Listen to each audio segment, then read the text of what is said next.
Bonjour les amis, je vais vous lire une histoire que j'ai écrite le 30 mai 2015 lors d'un atelier d'écriture de chez Concordance. Tout est calme, pas un bruit. Nous sommes en plein jour et je pense à cette lointaine nuit.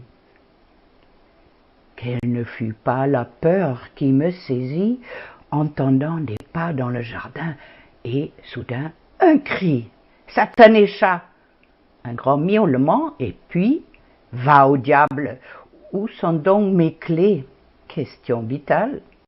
Comment faire pour entrer? Mes pensées font un saut et une nouvelle image s'imprègne dans mon cerveau.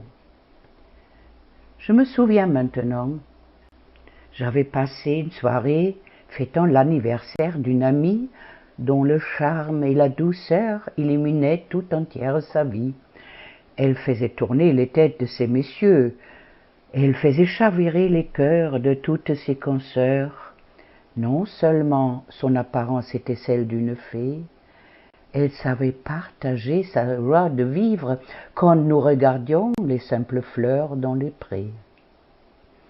Ah, rien qu'à se souvenir, une larme se fait le chemin sur ma joue et l'émotion m'étreint.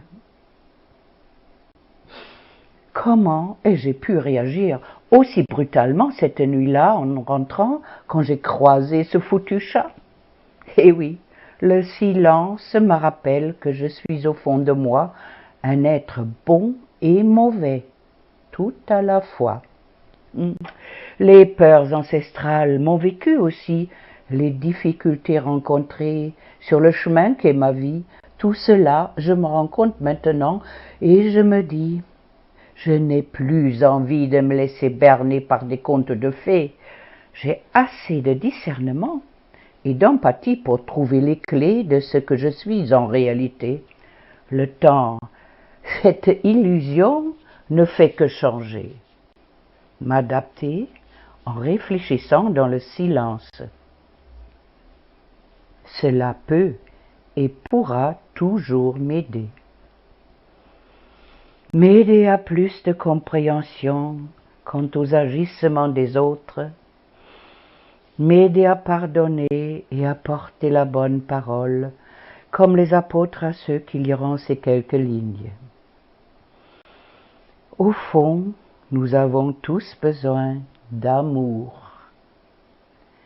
Je vous ouvre mon cœur et pour toujours, dans le silence germe le nouveau monde, dans lequel l'humanité continue son éternelle ronde.